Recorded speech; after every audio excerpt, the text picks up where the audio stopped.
한번 따라 하실까요? 세 사람 이야기. 세 사람 이야기. 한 해가 저물어 갑니다. 오늘이 11월 둘째 주입니다. 7주가 지나가면 이제 2025년이 끝이 나게 됩니다. 집안의 인테리어를 할 때도 마무리가 얼마나 중요한지 모릅니다. 모든 일에 마무리가 잘 되어야만이 멋지고 더 아름답습니다. 활용점점이라고 하는 말이 있죠. 용의 그림을 그렸는데 눈을 안 그리면 용이 아닌 것처럼, 눈을 딱 그려 넣으면 살아있는 용이 되는 것처럼 끝 마무리가 얼마나 중요한지 모릅니다. 끝이 좋아야 모든 것이 좋습니다. 그러므로 저와 여러분은 한 해의 마무리를 잘 하려고 애를 쓰는 자들이 되었으면 좋겠습니다. 그렇다면 한 해의 마무리를 어떻게 해야 될까요? 시간과 세월 앞에 우리를 그냥 맡기고 세상이 연말이 되면 흥청망청하고 여러 모임으로 말미암아 분주하다 보니 그렇게 그냥 그럭저럭 보내시렵니까? 믿는 자들은 절대 그러면 안 됩니다. 반드시 이 한 해의 끝에 용의 그림에 눈을 그리는 마음으로 우리는 이 마무리를 잘 해야 합니다. 오늘 본문에는 세 명의 사람들의 등장인물의 이야기가 있습니다. 오늘은 이 세 사람들의 이야기를 통하여 한 해의 끝자락에 우리가 어떤 삶을 살아야 할지 한번 교훈을 얻고자 합니다. 자, 그렇다면 오늘 본문에 나오는 첫 번째 인물은 누구일까요? 그에게서 배워야 할 교훈은 무엇일까요? 따라 하시겠습니다. 은혜를 기억하는 사람. 은혜를 기억하는 사람. 첫 번째 정명교사는 다윗입니다. 사랑하는 성도 여러분, 한 해가 저물어 갈 때 저와 여러분이 해야 할 일이 참 많지만 그 중에 빠뜨리면 안 되는 것이 한 해를 되돌아보면서 저와 여러분이 받은 은혜를 기억할 줄 알아야 합니다. 오늘 본문에 나오는 다윗은 이스라엘의 2개의 지파의 왕으로 시작하였다가 북쪽에 있는 10개의 지파가 그를 왕으로 다시 모심으로 말미암아 통일 왕국을 이루었습니다. 그런데 그때 나라가 그렇게 크지 않았습니다. 그런데 다윗이 통일 왕국의 왕이 되고 나서부터 여러 전쟁을 행하였는데 그 전쟁마다 다 이겼습니다. 영토가 넓어졌습니다. 국격이 높아지고요, 경제력이 올라갔습니다. 주변에 있는 수많은 나라들이 조공을 싸들고 왔습니다. 화친하자, 우리는 침범하지 말아주세요. 우리가 당신을 상국으로 섬기겠습니다. 그런 상황이 펼쳐졌습니다. 한 해라고 하는 개념으로 보면 오늘 본문에 나오는 다윗의 인생은 한 해의 끝자락에 성공하였고 가진 것이 많고 일이 너무 잘 되어서 입이 떡 벌어질 수밖에 없는 상황이 펼쳐진 겁니다. 오늘 본문 앞에 이 다윗의 상황을 8장 14절에는 이렇게 말하고 있습니다. 다윗이 어디로 가든지 여호와께서 이기게 하셨더라. 얼마나 멋집니까? 이렇게 되면 교만할 수 있고요, 이렇게 되면 뒤를 돌아보고 베풀으신 은혜를 기억하기보다는 내가 했다고 자랑하거나 다른 일을 벌리거나 무리수를 들 수밖에 없는 상황이 생깁니다.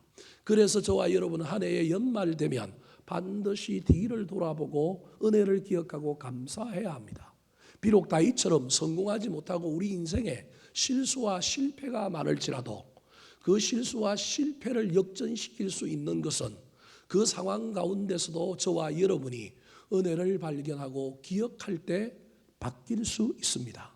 오늘 본문 1절 말씀 같이 한번 읽어볼까요? 시작. 다윗이 이르되 사울의 집에 아직도 남은 사람이 있느냐? 내가 요나단으로 말미암아 그 사람에게 은총을 베풀리라 하니라. 자기가 이렇게 왕이 되고 성공했던 여러 가지 이유가 있는데 하나님이 제일 원인이지만 사람이라고 하는 관점에서 보면 요나단이라고 하는 사울의 아들이 자기 목숨을 구해주고 자기가 어려울 때마다 자기를 도와주었던 그 친구 요나단 덕분이다. 성공했는데도 교만하지 않고 성공했는데도 뒤를 돌아보면서 내 인생이 이렇게 된 것에 대한 은혜를 기억하고 있는 사람이 누구냐 하면 다윗입니다. 사울의 잔당들이 다 사라지고 나라가 안정됐기 때문에 정치적으로 유화책을 써서 반대편도 끌어안아야 하는 문제가 있었기 때문에 그러한 것도 있지만 그것보다는 더 큰 건 요나단과 다윗 사이에 맺었던 언약, 우리 서로 친구 맺자, 생명을 나누자, 내가 잘못되면 네가 우리 가족 책임져. 네가 잘못되면 너네 가족 책임질게. 이게 요나단과 다윗의 사이였는데 다윗이 왕이 되느라고 나라를 다스리느라고 열심히 앞만 보고 달려오다 보니 그 약속을 잃어버렸다라고 하는 것을 알게 된 겁니다. 그때 그렇게 절절하게 마음을 나누고 우리가 그렇게 약속했는데 내가 너무 앞만 보고 달렸구나. 멈춰야지. 돌아봐야지. 그래, 요나단 자식들 살아있는 거 내가 챙겨야 되는데 내가 진보를 이루고 발전을 이룬다고 요나단의 가족이 어떻게 되었는지 살펴보지 못했네. 그 생각이 들어서 지금 살펴보고 있는 것입니다.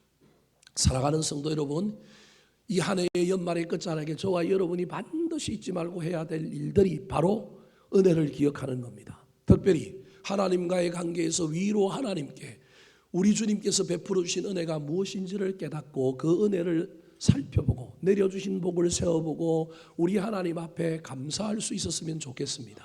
더 나아가서 할 수만 있다면 내 주변에 있는 고마운 사람들이 누구였는가 사람도 살펴보고 그들에게 감사하는 마음을 품을 뿐만 아니라 전화도 한번 하고 찾아볼 수 있었으면 좋겠습니다. 저도 연말에 누구를 좀 찾아보고 감사하다는 말을 전하려고 제가 선물을 가지고 가려고 하다가 제 아내가 당근을 쳐다보고 있다가 갑자기 당근에 우리나라의 제일 맛있는 사과 중에 하나인 문경에서 나는 가몽 사과가 아주 싸게 나왔다고 사자고 그러는 거예요. 나 선물할 때 있으니까 2개 사라 그랬습니다. 그런데 이게 눈탱이를 맞아갖고 사기를 당해버렸습니다. 배송도 오지 않고요. 파는 사람이 어디로 가버렸는지 알 수가 없습니다. 그런데 저는 주문했다고 그러니까 너무 좋아가지고 그 찾아뵙겠다고 하는 분에게 전화해가지고 맛있는 사과가 있는데 제가 가지고 가겠습니다. 당도가 아주 맛있습니다. 한번 먹어보십시오. 혹시 아십니까? 모른대요. 그러면 이번에 제가 한번 드릴 테니까 먹어보십시오. 이미 설레발까지 치고 자랑까지 다 했는데 빈손으로 가야 할 판입니다. 그럼에도 불구하고 이 이야기를 나누면 얼마나 우리가 서로 그래도 마음이 기쁠까. 한 해의 연말에 누가 찾아오고 누구를 찾아가고 마음을 나눈다는 것이 얼마나 따뜻할까. 현재를 넘어서 미래에 더 아름다운 일들이 일어나지 않겠습니까? 한 해의 끝자락에서 원망하고 분노하고 미워하지 말고 할 수만 있다면 은혜를 기억하고 마음에 품고 감사하는 저와 여러분이 되기를 예수님의 이름으로 축원합니다. 두 번째 등장인물은 누구일까요? 그에게서 배워야 할 교훈은 무엇일까요? 따라 하시겠습니다. 욕심에 사로잡힌 사람. 욕심에 사로잡힌 사람. 한 해의 끝자락에 욕심이 우리를 지배하지 못하도록 관리해야 합니다. 잘 안 되다가 한 해의 끝자락에 기회의 문들이 열리고 무엇인가 우리 앞에 나타난다 할지라도 여러분 너무 가한 욕심을 부리면 화근이 됩니다. 그 욕심이 우리를 망가뜨릴 수 있습니다. 그래서 한 해의 끝자락에는 욕심을 부리기보다는 내려놓아야 합니다. 오늘 본문에 자기에게 온 기회를 붙들고 그 기회에 감사하는 걸 넘어서서 욕심을 부린 사람 한 사람이 나옵니다. 이름도 요상합니다. 시바입니다. 벌써 이름이 이상한 사람이죠. 이 사람은 사울이라고 하는 사람 히야에서 그를 섬겼던 신하였습니다. 근데 사울이 낭망하고 죽게 되었고 이제 정권이 바뀌다 보니 그도 인생이 위기에 몰릴 수밖에 없었는데도 불구하고 희한하게 살아남아 가지고 다윗이 왕이 되었는데도 다윗의 정권 하에서 잘 살고 있는 사람입니다. 오늘 본문에 그가 등장했습니다. 2절 말씀 같이 한번 읽어볼까요? 시작. 사울의 집에는 종 한 사람이 있으니 그의 이름은 시바라. 그를 다윗의 앞으로 부르매 왕이 그에게 말하되 내가 시바냐 하니 이르되 당신의 종이니이다 하니라. 다윗이 요나단의 피부치를 찾아보려고 애를 쓰는데 요나단의 피부치를 찾으려고 한다면 사울의 정권에서 사울과 친하게 지냈던 사람만이 알 수 있으니 그나마 누구를 찾을까 열심히 수소문해 봤는데 사울의 정권 하에서 고위직에 있었던 사람 중에 여전히 아직도 살아있는 사람이 있는데 그 사람이 누구였느냐 하면 시바였습니다. 어쩌면 이 사람은 기회주의자인지도 모릅니다. 이쪽에 붙었다가 저쪽에 붙었다가 나쁜 의미로 그러나 꼭 그렇게 나쁘게만 이해할 수는 없습니다. 사람이 정권이 바뀌어도 또 다르게 일할 수 있지 않겠습니까?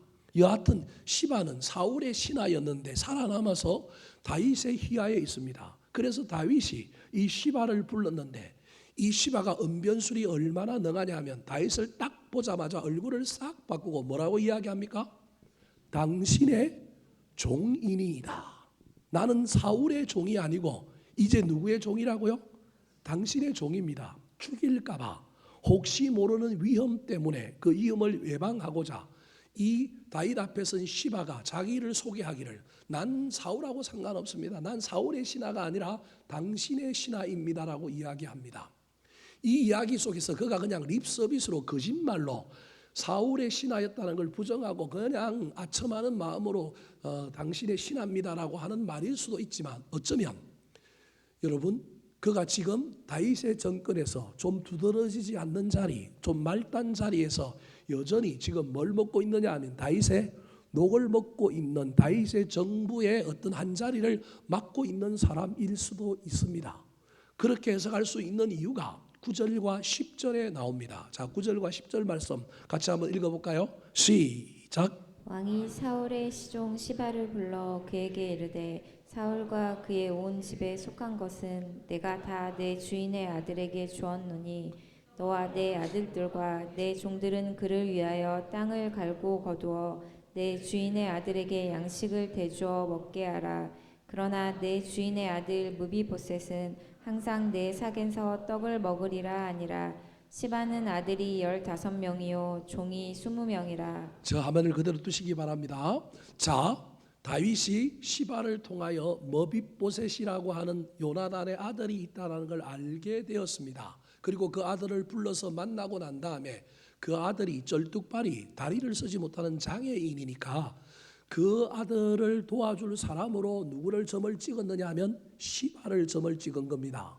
시바는 사울의 신하였기 때문에 왕이 불렀을 때는 자기를 죽이려고 하는 마음인가 싶어서 의구심이 있어서 잽싸게 자세를 바꾸고 당신의 종입니다라고 이야기했는데 기회를 얻었습니다. 어떤 기회를 얻었느냐 하면 사울 왕이 가지고 있던 모든 재산을 머비보셋에게 주는데 머비보셋이 장애가 있어서 그걸 관리할 수 없으니 누구 보고 관리하라고 그러느냐 하면 이 시바에게 네가 관리해라라고 이야기하는 겁니다. 공짜로 하는 것이 아니라 수수료 다 떼먹고요. 어쩌면 자기 것으로 점점 만들어갈 수 있는 뭐가 생겼느냐 하면 기회가 생긴 사람이 누구냐 하면 시바입니다. 죽을 줄 알았는데 죽음이 기회로 바뀌었을 뿐만 아니라 그가 다윗의 희하에서 이제는 공식적으로 그냥 다윗의 신하로 살 수 있는 길이 열렸을 뿐만 아니라 부를 더 축적할 수 있는 기회가 열린 겁니다.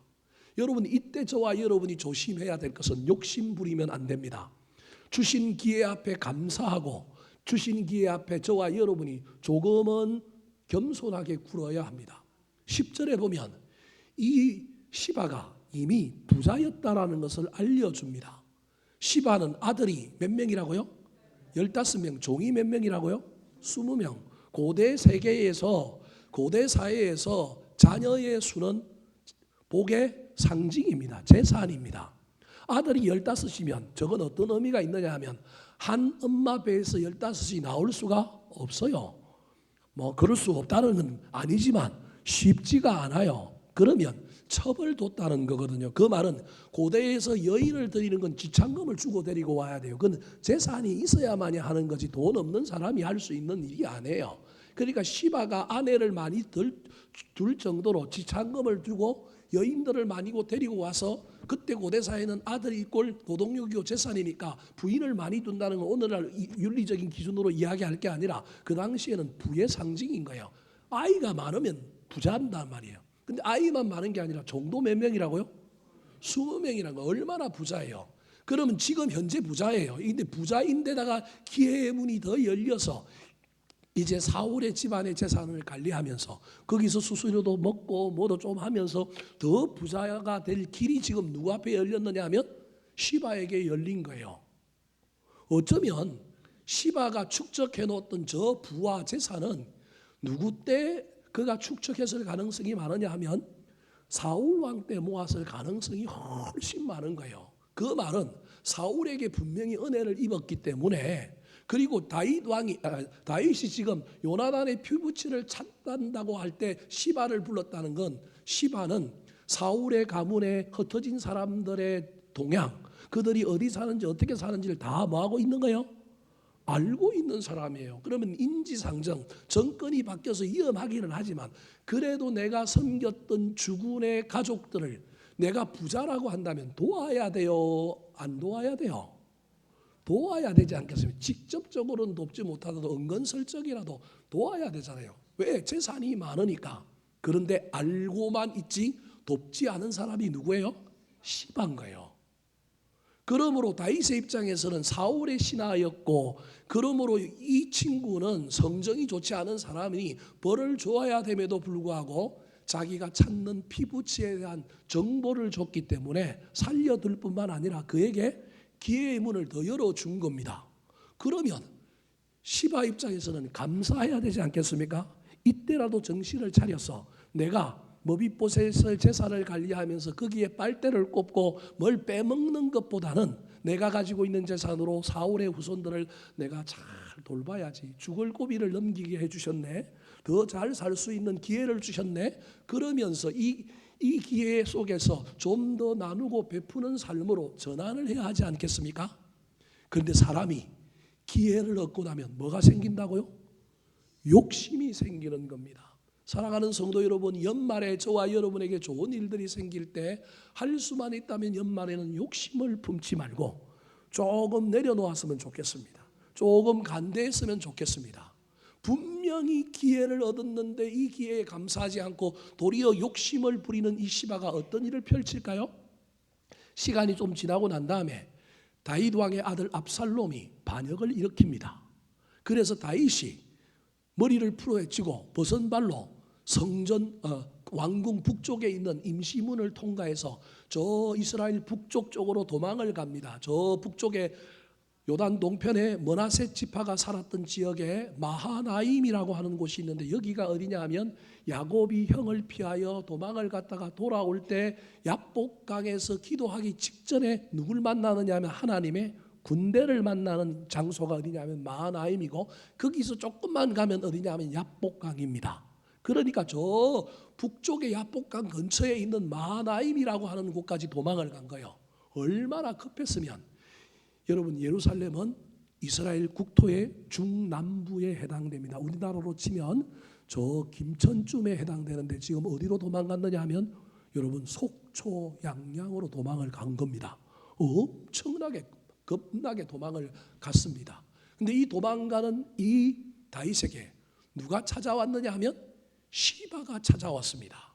기회주의자 시바는 돈 벌 기회만 있으면 동물적인 감각이 살아나서 욕심을 자꾸 발동하는 겁니다.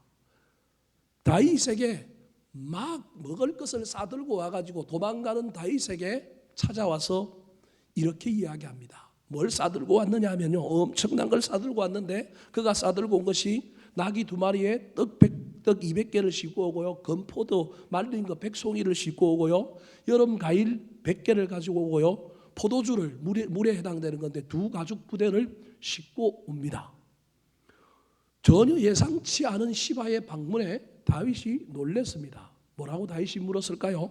자, 사무엘하 16장 2절 말씀 같이 읽어보겠습니다. 시작. 왕이 시바에게 이르되 내가 무슨 뜻으로 이것을 가져왔느냐 하니 시바가 이르되 나귀는 왕의 가족들이 타게 하고 떡과 과일은 청년들이 먹게 하고 포도주는 들에서 피곤한 자들에게 마시게 하려 함이니이다. 다윗은 시바의 정체를 압니다. 저거 이익만 쫓는 사람, 주군을 바꾸는 사람, 기회주의자.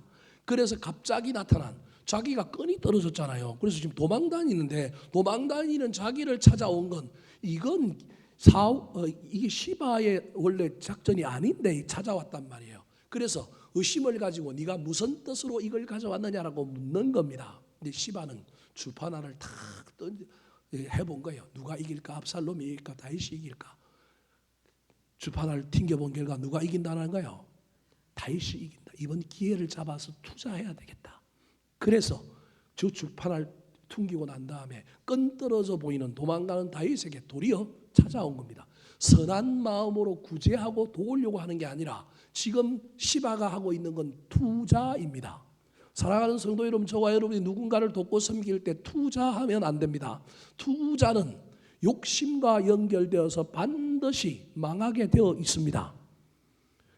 다윗이 분명히 이 시바의 정체를 알고 있음에도 불구하고 자기가 공고하고 고난 가운데 있으니 사람은요, 고난당하면 잠시 흐려집니다. 그래서 옳고 그름으로 사람을 보는 게 아니라 나한테 잘하느냐 잘하지 못하냐로 봅니다. 의심을 가지고 네가 무슨 뜻으로 왔느냐 이래 물어놓고도 입을 싹 바꿔서 시바가 이렇게 대답합니다. 나귀는 왕의 가족들이 타고 떡과 과일은 청년들, 군사들을 얘기하는 거예요. 청년들이 먹게 하고 포도주는 들에서 피곤한 자들, 왕국에서도 자기를 수행하고 따라온 우리나라로 치면 내시 뭐 이런 사람들에게 다 주십시오. 야, 얼마나 좋아요. 사람은요, 옳은 사람을 옳게 보는 게 아니라 나한테 잘하는 사람이 옳은 사람입니다. 그래서 이 고난 가운데 이렇게 자기를 이해하는 이 시바, 이 안에 시커먼 것이 들어있다는 걸 알매도 불구하고 지금 당장 나한테 잘하니까 얼마나 좋아요. 이때 이 다윗 왕이 시바에게 질문 하나를 합니다. 무슨 질문을 했을까요? 3절 말씀 같이 읽어보겠습니다. 시작. 왕이 이르되 내 주인의 아들이 어디 있느냐 하니 시바가 왕께 아뢰되 예루살렘에 있는데 그가 말하기를 이스라엘 족속이 오늘 내 아버지의 나라를 내게 돌리리라 하나이다 하는지라. 투자한 시바는 다윗이 이 말을 하기를 기다린 겁니다. 이 말을 해야만이 누구를 모함할 수 있느냐 하면 자기가 주인으로 섬기고 있는 머비보셋을 모함할 수 있습니다. 하지도 않은 일을 모함함으로 말미암아 이때 잘해주고 머비보셋이 가지고 있는 모든 재산을 누구 걸로 만들려고? 자기 것으로 만들려고 돕고 나누는 일을 투자로 지금 하고 있는 겁니다. 욕심이 기회의 문 앞에 다시금 발동되기 시작한 겁니다. 그래서 지금 머비보셋을 모함합니다. 내가 이렇게 왔는데 머비보셋에서 올 수도 있는데 안 온 건 그가 지금 반역자들의 무리 속에 합류했습니다. 그게 그가 말하기를 이스라엘 족속이 오늘 내 아버지의 나라를 내게 돌리리라 하니라. 압살롬이 반역을 일으키고 난 다음에 왕위를 원래 왕가의 가문이었던 사울 가문의 후손인 자기에게 왕위를 줄 것이라고 믿고 다윗을 따라온 게 아니라 압살롬 편에 섰습니다라고 없던 말을 뭐하고 있느냐 하면 지어내어서 이야기하고 있는 것입니다. 이 말에 다윗이 속아가지고 머비보셋의 재산을 전부 몰수해서 누구 주라고요? 시바 주라는 거예요. 돌아가면 그렇게 될 판입니다. 물론 이게 거짓말인 게 나중에 반란이 진압되고 난 다음에 가보니까 아니었다라고 하는 것을 알게 됩니다. 사랑하는 성도 여러분, 이 이야기 속에서 저와 여러분이 기억해야 합니다. 연말에 하나님께서 저와 여러분에게 기회의 문들을 열어주실 수도 있습니다. 지금까지 되지 않았던 일들이 이루어지고 또 우리에게 새로운 일들이 펼쳐질 때 그때 너무 큰 욕심을 부리지 말았으면 좋겠습니다. 연말에 저와 여러분이 해야 할 일은 좀 내려놓아야 하고요. 좀 겸손해야 하고요. 나에게 있는 욕심은 좀 잠시 묻어두었다가 새해가 시작되면 또다시 시작합시다. 또다시 선한 욕심을 부리고 적극적이고 힘을 내어 출발하면 되지 않겠습니까? 연말에 욕심이 우리를 사로잡고 욕심 때문에 우리의 마음이 거기에 홀딱 빠져버리는 바람에 인생을 망가뜨리는 시바와 같은 사람이 되지 않는 저와 여러분이 되기를 예수님의 이름으로 축원합니다. 세 번째 등장인물은 누구일까요? 그에게서 배워야 할 것은 무엇일까요? 따라하시겠습니다. 변함없이 섬기는 사람. 변함없이 섬기는 사람. 첫 번째는 정면교사 다윗이었고요. 두 번째로는 반면교사 시바였습니다. 연말에 저와 여러분이 다윗을 닮아가야 하고 시바는 멀리해야 합니다. 그런데 더 나아가서 저와 여러분이 의욕적으로 더 도전해야 될 인물 한 사람이 있습니다. 그 사람은 오늘 본문에 나오는 마길이라고 하는 사람입니다. 이 사람은 오늘 본문과 사무엘하 17장 딱 성경에 두 번밖에 나오지 않는 사람입니다. 하지만 저는 보기에 예수님을 가장 닮은 사람, 어쩌면 우리 그리스도인들이 숨어있는 성경의 인물 중에 가장 본받아야 될 사람이 저는 어쩌면 이 마길이라고 하는 사람이라고 여러분에게 소개하고 싶습니다. 어떤 사람일까요? 4절 말씀 같이 읽어보겠습니다. 시작. 왕이 그에게 말하되 그가 어디 있느냐 하니 시바가 왕께 아뢰되 로드발 암미엘의 아들 마길의 집에 있나이다 하니라. 시바를 부르고 난 다음에 시바에게 요나단의 피부치들의 행방을 물었더니 그가 있는 곳을 알려줬는데 그가 어디에 있다고 이야기하고 있느냐 하면 로드발 암미엘의 아들 마길이라고 하는 집에 살고 있습니다. 옳거니 그러면 데리고 와라, 이렇게 된 겁니다. 그러면 이 머비보셋을 숨겨주고 먹여주고 장애인이니까 오롯이 돌봐야 되는데 이 돌본 일을 한 사람이 누구냐 하면 마길이라고 하는 사람입니다. 이 마길이라고 하는 사람을 소개하면서 두 가지 수식어를 붙여놨는데 하나는 암멜이라고 하는 아버지 이름을 붙여놨고, 이 말은 이 사람이 그래도 이스라엘 집안에 빼대 있는 집안 중에 하나였다는 거예요. 그런데 또 앞에 수식어가 하나 있는데 그게 뭐냐면 로드발이라고 하는 수식어입니다. 이거는 지명 동네 이름입니다. 로라고 하는 말은 히브리어로 낫입니다. 없다라는 말입니다. 드발이라고 하는 말은 목초지라는 말입니다. 그러면 로드발이라고 하는 동네는 어떤 동네냐 하면 목초지가 없는 동네입니다. 여러분, 이스라엘 백성들이 도시 예루살렘 같은 도시에 살았지만 부유한 사람들을 제외하고 나머지 사람들은 전부 베두인처럼 들에서 목초지가 있는 데서 뭘 치는 사람이었냐면 일반 소시민은 양을 치는 사람들이었습니다. 그런데 그보다 더 못한 하층민, 그 사람들이 사는 동네가 어디냐 하면 로드발입니다. 미국으로 치면 설럼가, 우리나라의 옛날 이야기로 하면 달동네, 판자촌, 무허가 재개발되었는데도 불구하고 나가지도 못하고 여전히 거기 살고 있는 동네가 어디냐면 로드발입니다. 여러분, 가장 약한 사람, 가장 힘든 사람이 살고 있는 동네에 누가 살고 있냐면 로드발이 살고 있습니다. 힘든 사람이 사는 동네에서도 부자는 있을 수 있지만 그래봤자 그 사람의 부여는 다른 동네 사람하고 비교하면 말이 안 됩니다. 아마도 제가 보기엔 이 로드발이라고 하는 동네에 그나마 그래도 조금 잘 살았던 사람이 마길이었지 않을까라는 상상을 해봅니다. 그럼에도 불구하고 그가 자신의 삶을 추스르기도 급급한 사람이 누구냐 하면 마길입니다.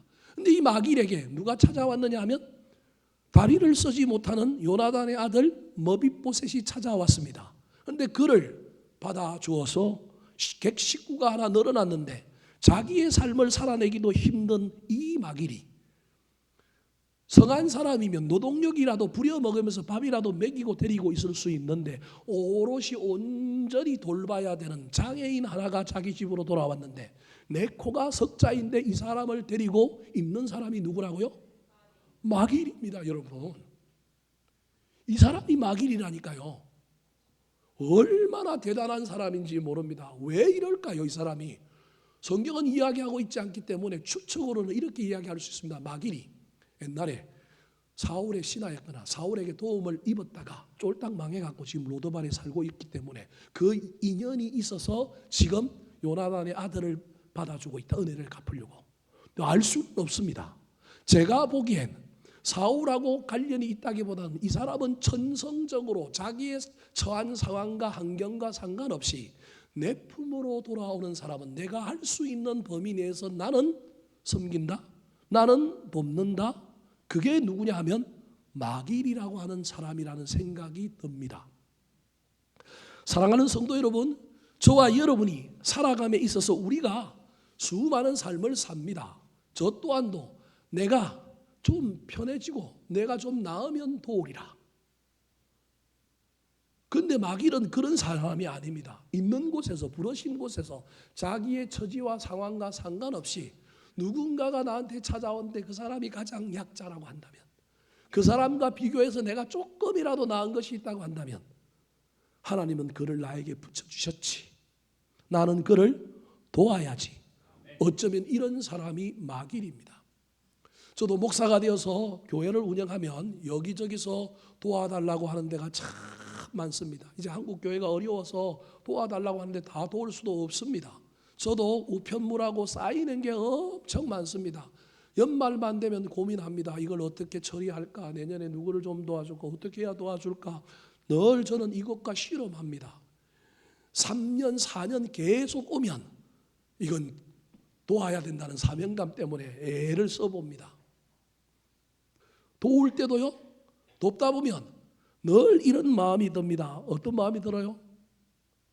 될 놈한테 도와주자. 가능성 있는 놈한테 도와주자. 해도 끝이 없고 밑빠진 독에 독을 붓기는 너무너무 억울하지 않습니까? 그래서 세상의 시가 방식에 의하면 될 만한 놈들에게 투자하고 도와주고 가능성이 있는데 해줘야만이 우리도 보람 있고 의미가 있지 않습니까? 그런데 저는 오늘 이 본문을 해석하고 마길이라고 하는 사람을 만나면서 이건 세상의 식이다. 하나님 나라의 식과 하나님의 방식은 마길의 방식이다. 마길은 될 놈이라고 도와주고 될 놈이라고 살려준 게 아니고 가장 연약하고 자기에게 붙여주면 자기가 처한 상황 속에서 뭐 큰 걸 하는 것이 아니라 자기가 처한 상황 속에서 도왔던 사람이 누구라고요? 마길이다. 이게 복음이다. 이게 기독교다. 아, 밑빠진 독에 물 붓기라도 부어야 하는구나. 세상은 밑빠진 독에는 물 부으면 안 돼. 될 놈한테 해야 돼. 가능성이 있는 사람에게 해야 돼. 이게 세상의 식과 방식인데 살다 보니 교회 안에도 나도 그 식과 방식에 물들었구나.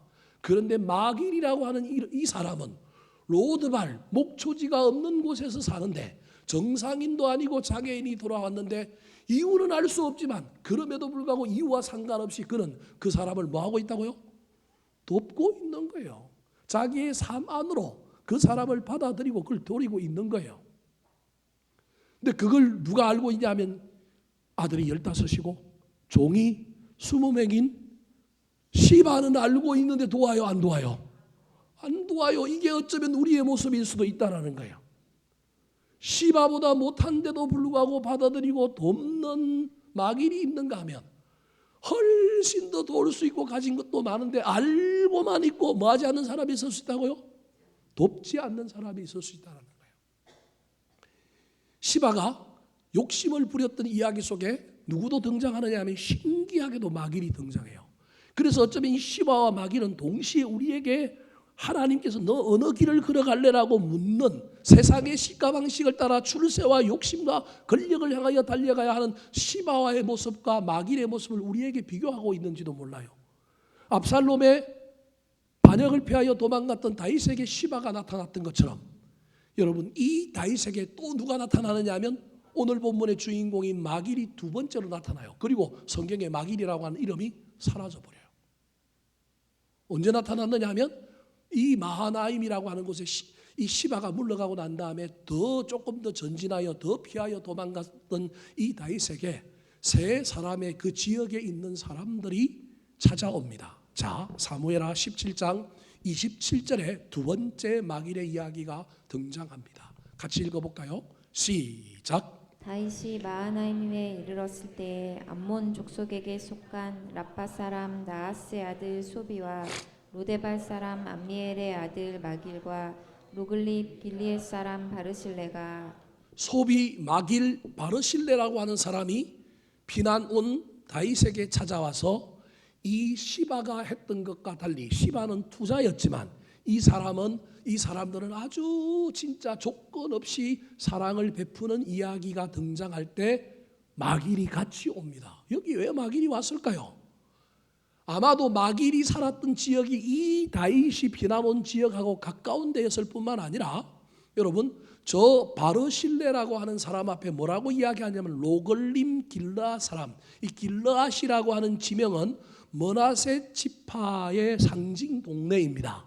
그러므로 저 바르실레라고 하는 사람은 므낫세 지역의 가장 큰 어른, 므낫세 지파의 대빵이라고 하는 사람입니다.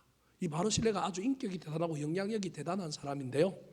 이 사람과 함께 온 첫 번째 사람 소비라고 하는 사람은 어떤 사람이냐 하면 라빠 사람이 이스라엘 땅이 아닙니다. 암몬이라고 하는 땅인데 라빠 사람 나하스의 아들 소비라고 이야기합니다. 그러니까 이 사람은 이스라엘 사람이 아니라 이스라엘 근처에 이 길르앗이라고 하는 이스라엘 최북단 지역 므낫세 지파 땅 옆에 있는 외국 땅 작은 부족 국가의 왕쯤에 해당되는 사람이 누구냐 하면 소비입니다. 이 사람은 다윗 왕 때 어쩌면 여러분 조공을 갖다 바치고 다윗 왕과 하친을 맺고 난 다음에 자기 나라가 정복되지 않음으로 말미암아 다윗을 주군으로 섬기고 있는 사람인데 바르실레가 다윗이 피어났다 그러니까 자기도 갈 뿐만 아니라 옆에 부족 국가인 이 라빠 사람 나하스의 아들 소백에게 찾아가고 야 너도 우리랑 같이 가자.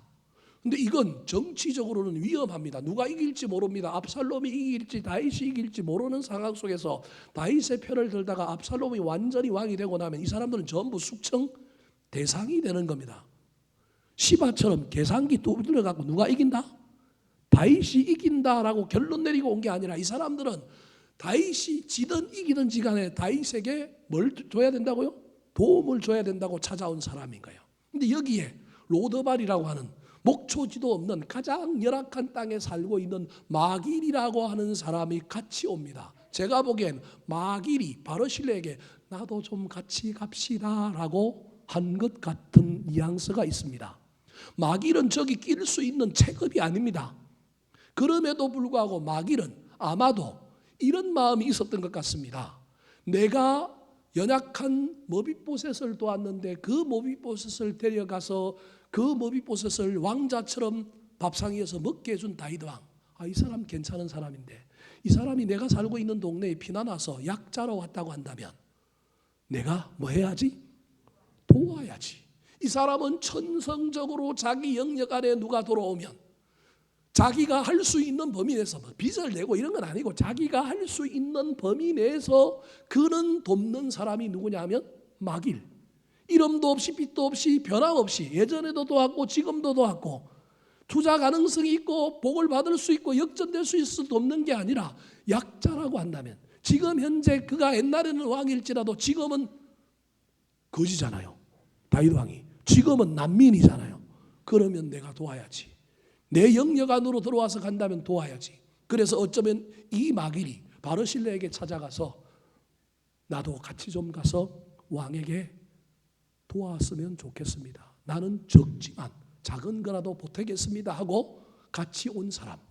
물질적으로 크게 공헌해서가 아니라 정말로 마음으로 다윗을 향하여 자기가 돌봤던 머비보셋을 잘 돌봐준 그 은혜에 그가 감사하여 지금 약자로 온 다윗을 향하여 베풀고 있는 사람이 누구냐 하면 마길입니다. 이 세 사람이 뭘 갖고 왔을까요?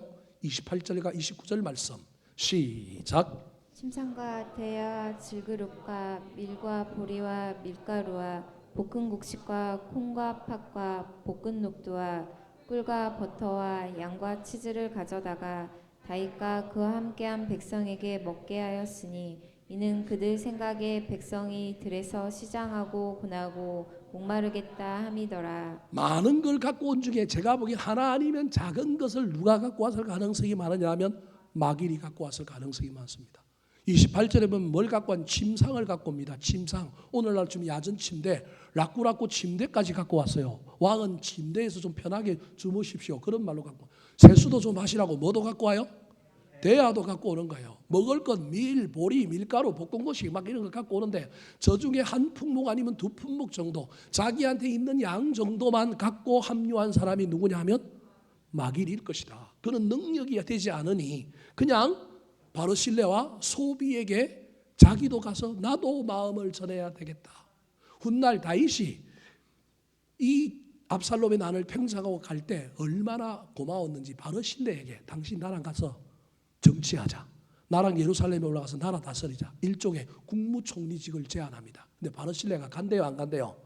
안 갑니다. 안 가요. 나 안 가는 대신에 내 아들이 있는데 내 아들 이름이 그 김용철 집사 아들 이름하고 똑같아요. 김함인데 이 김함을 좀 살펴주고 이 김함을 좀 나라의 일꾼으로 써주면 안 되겠습니까?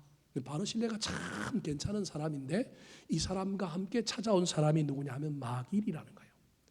사랑하는 성도 여러분, 한 해의 끝자락에 저와 여러분이 할 수만 있다면 우리는 남을 섬기고 돕는 삶을 살아야 합니다. 적은 거라도 할 수만 있다면 도와야 합니다. 우리 교회 제가 다녀와서 해마다 저는 어떻게 하면 우리 교회가 사람도 적고 재정도 많지 않고 교회를 건축하고 짓느라고 진 빚을 또 매년 갚아가야 되는 상황 속에서도 저는 늘 가지고 있는 생각이 교회는 내보내는 곳이다. 더 많이 내보냈으면 좋겠지만 만약에 제가 큰 교회였으면 아마 우리 교회 재정의 51%를 내보내는 목사가 됐을 거예요. 그게 제 꿈이니까 51%, 49%만 헌금 들어온 것 중에 49%만 교회 운영하는 데 쓰고 51%는 내보내야지. 이렇게 살고 싶은데 하나님이 그러면 우리 교인들이 들고 일어날까 봐 저한테는 그런 기회를 안 주시는 것 같아요. 그래도 우리 교회 규모에서 할 수만 있다면 도와야지. 연말에도 할 수만 있다면 내가 이렇게 설교하는데 도와야지. 그런 마음을 가지고 연말에는 할 수만 있다면 은혜를 기억하고 너무 욕심 부리지 말고 내려놓을 뿐만 아니라 할 수만 있다면 내 처지와 상황 속에서 도와야 되겠다, 그런 생각을 합니다. 올해도 사순절 절제 헌금해서 우리가 490만 원 정도 헌금이 들어왔는데 남부 지역에 산불난 교회와 지역의 월드비전과 함께 우리 또 총회 사회봉사부와 함께 헌금 보내서 그 모든 일들을 또 우리가 내보냈습니다. 지난번 바자회 하여 수익이 320만 원 정도 났는데 그거 어린이 난치병 도는데 쓰기로 하고 바자회 했는데 어디를 쓸까 고민하다가 미랄 심장재단이라고 어린이들 심장병 수술하는 곳에 보냈습니다. 한 명 수술하는데 500만 원 조금 넘게 드는데 우리가 헌금한 거는 한 명이 할 수 없는데 김해 장유에 가면 한 교회가 우리처럼 바자회를 해가지고 그 시골 교회니까 200한 얼마를 헌금을 했대요. 제가 미랄 심장재단에 전화해서 우리는 한 명도 안 되는데 이거 어떻게 해야 될까 그랬더니 목사님 마침 김해의 한 교회가 200 얼마를 했는데 목사님 교회랑 둘이 연합하면 심장병 어린이 한 명 뭐 할 수 있다고요? 수술할 수 있겠습니다. 오케이, 그러면 그렇게 합시다. 그래서 올해 2군데 우리가 선교지에 보내고 뭐 하는 걸 빼고 우리가 특별 프로젝트로 2군데를 했습니다. 이번 연말에 성탄절에 우리 교회가 한 번 더 했으면 좋겠습니다. 대출금도 갚아야 되고요.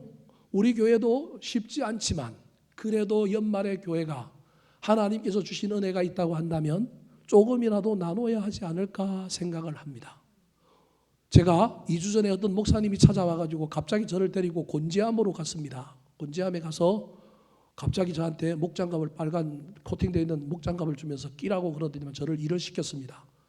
그때 거기 가서 큰 감명을 받고 와서 이번 성탄절에 우리 교회가 한번 또 나누었으면 좋겠다. 어떻게 뭘 나눌까요? 우리 영상을 한번 보도록 하겠습니다. 그리스도인으로서 우리는 모든 이에게 예수 그리스도를 알려야 할 사명이 있습니다. OCC 선물상자는 그 사명의 문을 활짝 엽니다.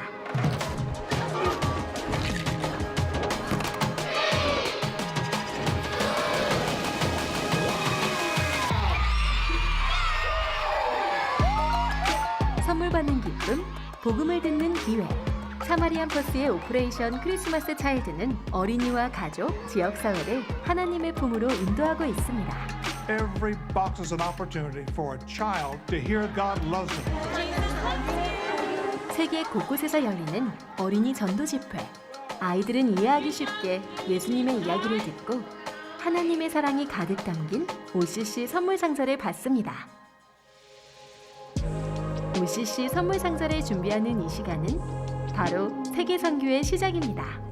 전 세계 어린이에게 복음을 전하기 위해 기도와 헌신으로 함께했던 시간은 우리 모두에게 감사의 제목이 되었습니다. 한국을 포함한 전 세계에서 준비된 1,192만여 개의 선물 상자는 다양한 이동수단을 통해 복음을 듣기 어려운 지역에 사는 어린이들에게 전달되었습니다. 선물 받은 어린이들은 모두 예수님에 대해 듣게 되었습니다. I want these kids to know they're loved, they're not forsaken. Then that's what Operation Christmas Child does. It goes around the world and shares the gospel boldly. 초대형 허리케인으로 폐허가 된 멕시코 아카풀코. 재난 상황에서도 OCC 선물 상자는 그곳에 희망을 전했습니다. 저는 어떤 행사에 초대받았어요. 그곳에서 저는 천국이 있다는 것을 배웠어요. 그리고 기도했어요.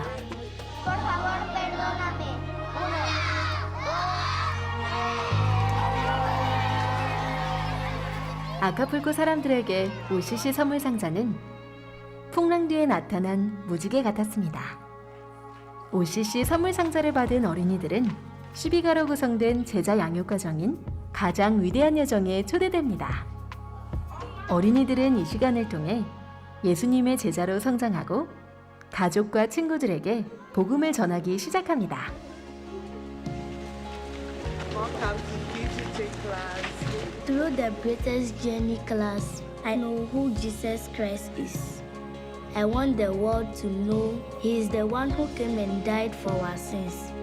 She preached to children in the area. That's how come Daniel and the whole family has become part of the church.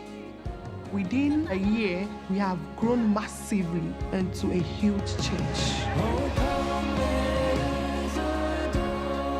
복음 전도, 제자 양육, 그리고 부흥을 위한 OCC 선물 상자 사역은 복음을 듣지 못한 어린이들을 지역 교회로 초대하고 있습니다.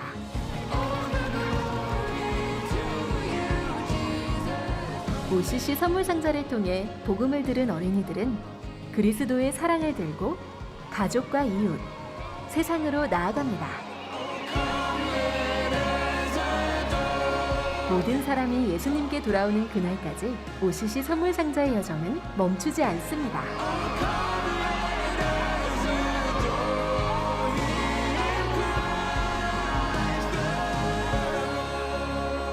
그래서 올해도 OCC 선물 상자 사역이 계속됩니다.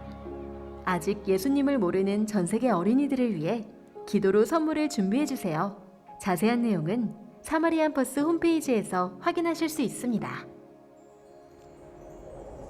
곤지암에 가면 물류센터가 있어서 박스를 패킹하는 데 가서 제가 자원봉사를 하고 왔습니다. 빌리그레엄 목사님 아들 프랭클린 빌리암이라고 하는 그 목사님이 이 단체를 만들고 사역을 시작한 지 8년 정도 됐습니다. 우리나라에는 4년 전부터 들어와서 한국에 있는 교회와 여러 단체들에서 이 상자를 보냅니다. 사마리안 퍼스라고 하는 단체인데 이 누가복음 10장에 나오는 사마리아인의 퍼스는 가방입니다. 종이 가방 뭐 이런 의미입니다. OCC 선물 상자라고 이름을 붙이는데 그게 뭐냐 하면 오퍼레이션 크리스마스 차일드, 저 크리스마스에게 아이들에게 뭘 보내기? 선물 상자 보내기 운동입니다. 100여 개국에 교회가 없거나 복음을 전해지지 않는 곳에 사역자들이 들어가서 이 선물 상자를 크리스마스와 1월 연초까지 전달을 합니다.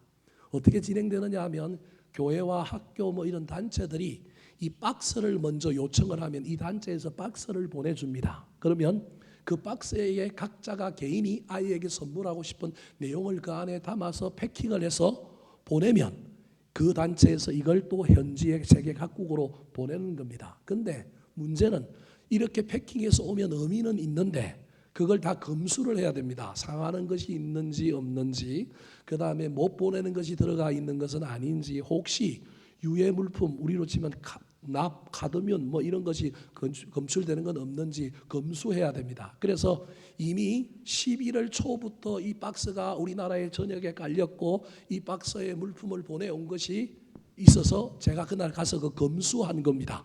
검수하고 뭐 이런 걸 합니다. 그리고 같은 지역에 보내려면 그래도 얼추 아이들에게 보내는 물품이 비슷해야 되지 않습니까? 그래서 그레이드를 맞추고 뭐 이런 작업들을 합니다. 이게 1차적으로 이 선물 상자를 보낼 수 있는 방법이고요. 또 하나는 이제 그렇게 하니까 인력이 너무 많이 들고 또 이게 어려움이 있으니까 헌금을 하면 거기서 일괄적으로 물품을 구입해서 그리고 기업체에 훨씬 더 싼 값으로 원가로 구입해서 이걸 패킹합니다. 그래가지고 1월 말까지 12월 초까지 해서 이제 배로 항공으로 보내면 크리스마스와 그 다음에 1월 초쯤 되면 세계 각국의 교회가 없는 지역에서 우리 아이들이 성탄의 기쁨과 함께 이 선물을 받고 예수 그리스도를 배울 수 있는 기회가 생깁니다. 올해 우리 교회 성탄 헌금을 여기에 보내려고 합니다. 그래서 교회가 내년에 50주년이기 때문에 올해는 50명의 아이들에게 이 상자 하나씩을 보내는 일을 이 연말에 한번 해보려고 합니다. 제 개인적인 욕심은 제가 뭐 여러분에게 삥 뜯으려고 하는 게 아니라 혹시 이 이야기를 듣고 감동이 있는 사람은 성탄 헌금도 하시지만 여러분이 개인적으로 헌금을 해주시면 2만 원도 좋고 1만 원도 좋고 4만 원도 좋고 박스 하나 패킹에 4만 원 합니다. 그런데 여러분이 헌금을 해주시면 그 부분도 해서 교인들이 50개 우리 교회가 50개 해서 100개 보내면 어떨까 하는 욕심을 부려봅니다. 1차적으로는 이번 연말에 성탄 헌금 가지고 50개의 상자를 우리 아이들에게 보내는 나눔을 한번 해보려고 합니다.